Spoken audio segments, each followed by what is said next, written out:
भाई मेरे जिन सपनों में खोए हुए हो उनसे बाहर निकल के आओ और जरा इस सवाल पे गौर फरमाओ। देखो सवाल बड़ा ही मस्त है कि 36 आदमी एक काम को 25 दिनों में करते हैं तो 15 आदमी उस काम को कितने दिनों में करेंगे। ऐसा सवाल देखते ही बच्चों के बीपी हाई होने लगता है। तो इस वीडियो को आप जरा ध्यान से देखिए, समझकर। ये टाइम एंड वर्क का जो इस तरह का क्वेश्चन होता है ना, आपको चुटकियों में हल करना सिखा देंगे। बस एक कंसेप्ट आपको सीखना है। चलिए देखिए क्वेश्चन कितना गजब का है। 36 आदमी एक काम को 25 दिनों में करते हैं। तो बताओ यार, यहाँ पर आदमी और दिन की बात की जा रही है, आपको दिख गया। तो यहाँ पर आपको पता है क्या लिखना है। यहाँ पर एक कॉलम आपको बनाना है आदमी का, एक कॉलम बनाना है आपको यहाँ पर दिन का। चलिए इतना काम हो गया। अब दिया है 36 आदमी, तो आदमी के नीचे लिख लीजिए 36। अब 36 आदमी एक काम को कितने दिनों में, 25 दिनों में करते हैं। तो 36 आदमी हो गए और कितने दिनों में करते हैं, 25 दिनों में। तो इसी के सामने क्या लिख लेंगे आप, 25 दिन, यानी कि 36 आदमी 25 दिन में करते हैं। तो भैया तो 15 आदमी उस काम को कितने दिनों में करेंगे, यानी कि आदमी के नीचे आप क्या लिखेंगे, 15 आदमी उस काम को कितने दिनों में करेंगे, ये आपसे पूछा गया है भाई। इतना सिंपल सा सवाल है। अब जरा इसका एक कंसेप्ट समझिए आप। सबसे पहले तो यहाँ पर आप मान लीजिए कि उसको मान लीजिए x दिनों में करेंगे। यहाँ पर हमने मान लिया कि 15 आदमी उस काम को x दिनों में करेंगे। अब ऐसा कुछ जरूरी नहीं है कि भैया हम x ही माने। आप हो गए बदतमीज, आपने कहा ना हम x नहीं मानेंगे, हम तो a मानेंगे, b मानेंगे, c मानेंगे।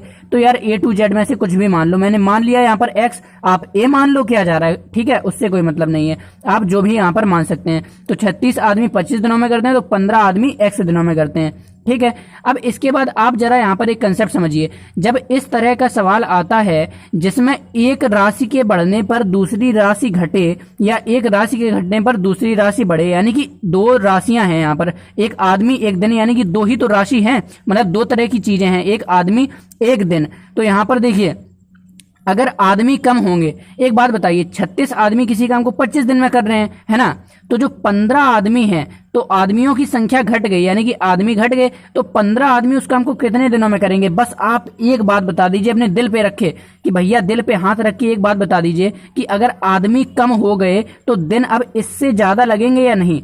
आप अपने घर में भी कोई काम करते हैं, अकेली आपकी मम्मी लगी रहती है कोई काम में, तो उसमें ज्यादा टाइम लगेगा। और आप सब लोग अगर हाथ बटा लेते हैं, साथ में काम करवा लेते हैं, तो उसमें क्या होता है, कम समय लगता है ना। यानी कि अगर लोगों की संख्या ज्यादा हो जाए, आदमियों की संख्या कम हो जाए, जैसे अगर आपकी केवल अकेली मम्मी काम करनी थी तो उनको ज्यादा समय लगा, आप भी साथ में लग गए काम में, ठीक है। आपको अगर आप नहीं लगेंगे तो भैया आपको बेलन एलन मार के काम पे तो लगा ही लिया जाएगा, ठीक है। तो आप साथ में काम पर लग गए तो क्या हुआ कि आदमियों की संख्या बढ़ गई। पहले केवल मम्मी कर रही थी, अब आप 2-3 लोग और करने लगे, तो काम क्या होगा, जल्दी हो जाएगा, कम समय में हो जाएगा। और यहाँ पर इसी तरह क्या है, 36 आदमी 25 दिन में कर रहे हैं, है ना।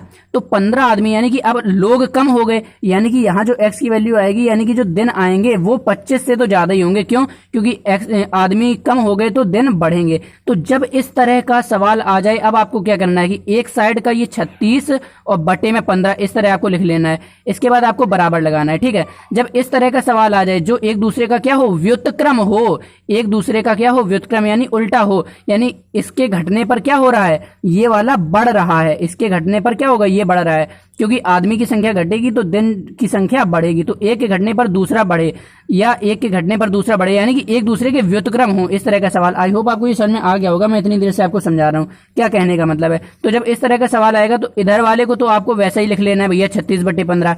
अब ये जो 25/x अगर हम यहाँ पर लिखेंगे तो क्या लिखेंगे, 25/x। लेकिन बस आपको क्या करना है, उल्टा करके लिखना है। क्यों, क्योंकि ये तो भैया उल्टा चल रहा है, जब पूरा सवाल उल्टा चल रहा है तो ये 25/x हमको लिखना चाहिए, जैसे हमने 36/15 लिखा है। लेकिन 25/x ना लिख करके हम क्या करेंगे, x बटे में 25 ये लिख लेंगे, यानी कि इसका उल्टा कर देंगे बस। अब क्या है भैया, क्रॉस मल्टीप्लाई कराओ, तिर्यक गुणा आधा टेढ़ा गुणा, इसका इसके साथ, इसका इसके साथ, आप अपना आंसर ले आएंगे। अब देखिए 15 का x के साथ होगा तो क्या आएगा, 15 गुणा x, ठीक है। इसके बाद और भैया 36 का 25 के साथ होगा तो बराबर लगाएंगे और 36 गुणा 25 लिख देंगे। इसके बाद हमें तो x का मान निकालना है। क्यों, क्योंकि हमें तो दिन निकालने हैं ना, 15 आदमी कितने दिन में करेंगे। तो x को इधर रखेंगे और भैया x के साथ जो भी है उसको उठा के इधर फेंक देंगे। तो 36 गुणे 25 तो यहाँ पहले से ही लिखा है, और ये जो 15 है ये x के साथ गुणे में है। तो आपको पता है कि गुणे वाली चीज जब बॉर्डर पार बराबर के इधर पार आती है तो भाग में चली जाती है। तो यहाँ पर ये चला गया। अब जो कटने वाला है उसको काट लीजिए। देखिए 5 तिया 15, 5 पंचे 25 ये कट गया। 3 एकम 3 और ये 36 कितने बार में कटेगा, 3 एकम 3, 3 दूनी 6, 12 तो ये 36 होता है, ये कट गया। ठीक है, अब ये बटे में 1 है, बटे में यहाँ पर 1 है तो इसका तो कोई मतलब है नहीं, तो यहाँ पर x बराबर आपका क्या आ जाएगा, 12 का गुणा हो रहा है 5 से, तो 12 पंचे कितना आ जाएगा, 60 आ जाएगा। यानी कि आपका आंसर क्या आ जाएगा दोस्तों, आपका आंसर आ जाएगा 60 दिन। तो इस तरह से इस तरह के सवालों को किया जाता है, ये आपका आंसर हो जाएगा। यानी कि क्या हुआ, 36 आदमी अगर 25 दिन में करेंगे तो 15 आदमी उस काम को कितने दिनों में करेंगे, 60 दिन में। और देख लीजिए 15 आदमी 60 दिन, यानी इससे ज्यादा है कि नहीं है, यानी कि एक के घटने पर दूसरा बढ़ रहा है, आदमी घट रहे हैं तो दिन बढ़ रहा है। इस तरह का कोई भी सवाल आ जाए आपको इसी तरीके से करना है। आई होप कोई आपको समझ में आ गया होगा इस तरह के सवाल को कैसे करते हैं। आपको अगला वीडियो किस टॉपिक पर चाहिए कमेंट करके जरूर बताएं, और इस वीडियो से आपने अगर कुछ सीखा है तो वीडियो को एक लाइक कर दीजिए। चैनल पर नए हैं तो हमारे चैनल पर आपको ऐसी वीडियोस मिलती रहती हैं, चैनल को सब्सक्राइब कर लीजिए। और अगर आपको कोई टॉपिक पर वीडियो चाहिए तो वो कमेंट करके जरूर बताएं। मिलते हैं आपसे अगले वीडियो में।